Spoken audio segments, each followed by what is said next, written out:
controls that fertility of those fields. Al-Makka was responsible for water and the life it created around Ma'rib. 10 kilometers away from the site is an even more potent symbol of how vital water was to the life of Ma'rib, the Great Ma'rib Dam.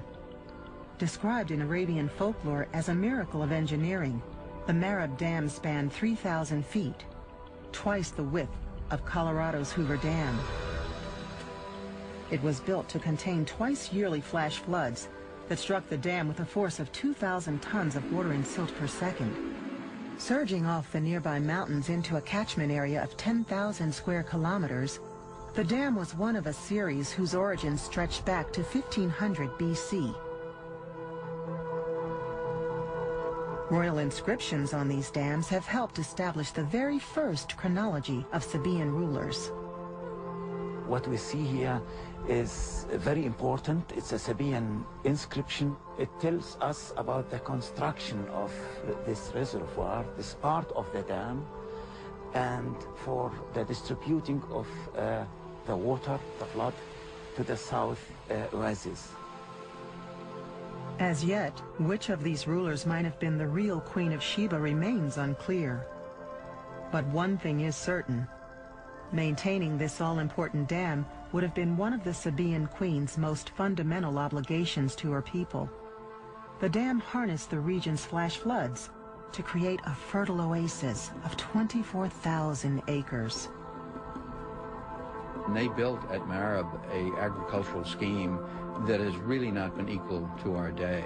A single dam that could water enough cropland to feed upwards of 50,000 people, relying strictly on seasonal flash floods, an amazing achievement. In the Quran, Sheba's homeland was known as the Garden of Two Paradises. The oasis that the Ma'rib Dam created fits its description almost exactly. This highly sophisticated irrigation network allowed Ma'rib to flourish as a wealthy and important center of trade. Once that was in place, their living was pretty easy. And it got a lot easier when they realized that on top of that, they had these luxury goods, which the Romans and the Greeks and others further north lusted for. And with their caravans, they could make staggering profits, enough so that the Romans said that basically these were the richest people in the world.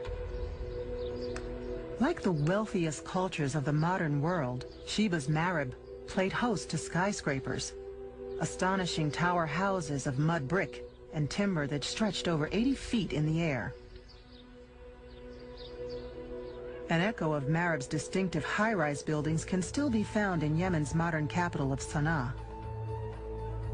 And like Sana'a, Ma'rib would once have bustled with merchants and traders.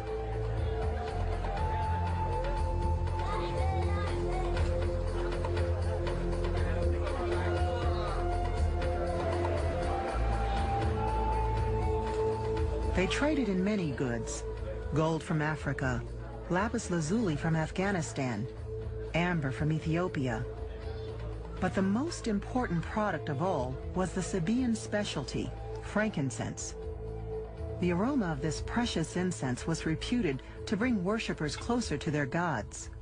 So by the time it arrived in far-off Jerusalem, it was more valuable than gold. Protecting the trade routes to such far-flung places was another of the Sabaean monarch's most important duties. So perhaps the real motive for Sheba journeying to visit King Solomon was to protect or initiate a trade arrangement, an arrangement upon which her city depended.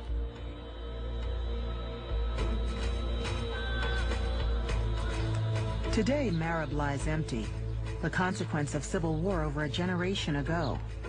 Now its only occupants are the occasional Bedouin family who make temporary homes amongst its ruined towers.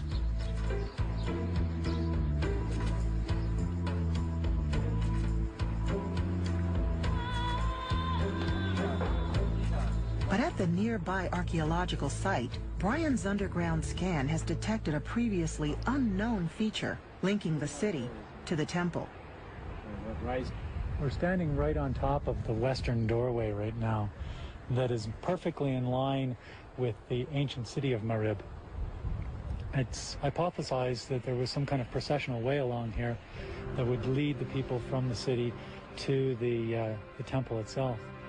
After doing our geophysical surveys out in the western side of the site, we've done a couple of trial investigations and found 3¼ meters below the surface, in 2 of the holes so far, a stone surface that might be the processional walkway.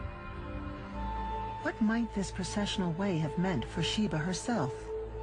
The symbolic significance of a processional way might be that it takes a long ways to get here, so you have time to think about what it is that you want to ask of the deity or thank the deity for intervening. But also along the way, as in our own cultures today, we have billboards and tall buildings that are icons and symbols of all sorts of issues of wealth and marketing and all of that. We have to imagine similar kinds of symbolism along the way here too, to make the pilgrim feel like they're coming into a place of holy sanctity. On important days in the Sabaean calendar, pilgrims and their queen would have walked along this 8-kilometer processional way. Inscriptions on the temple walls tell us many of them had traveled from distant lands, and en route they would have brought an offering for their god.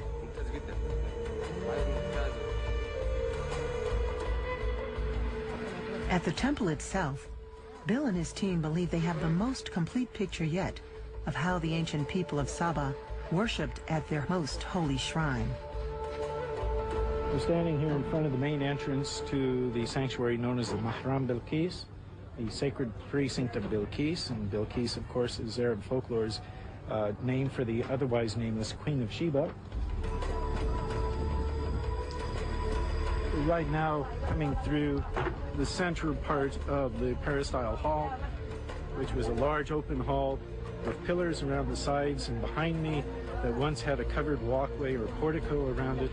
And imagine 4 meters below the sand beneath my feet, there were all sorts of dedications of the pious pilgrims laid all around in here. So many offerings made to Al-Makka, the most important deity of the ancient kingdom of Saba. Combining the discoveries of Wendell Phillips with the latest data from the team's underground survey, it is now possible to create a vision of Southern Arabia's most spectacular shrine.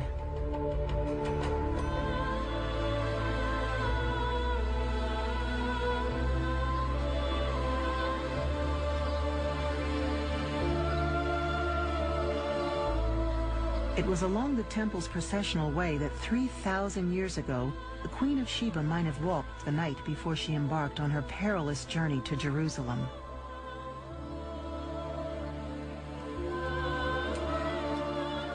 Queen, High Priestess, and now trade envoy, Sheba would have entered the temple through the 40-foot-high columns of the peristyle entrance. Imagine going through that, smelling the fragrance of frankincense burning on altars, perhaps hearing the bleating of goats and sheep and other animals as they're being ritually sacrificed to the deity. Sculptures in gleaming bronze staring down at you, showing the presence of the deity. This must have been overwhelming. Walking through the great hall, a set of doors led through to the most holy place of all, the temple's sacred enclosure. Fragments of bronze recovered from the enclosure suggest that it contained the most sacred idols of Sabaean culture. Among them, a towering 30-foot-high bull. The bull in the ancient Semitic cultures is a storm god, or a representation of a storm god. You have to think of the snorting of a bull and the hoofs trampling on the ground and that thunderous roar.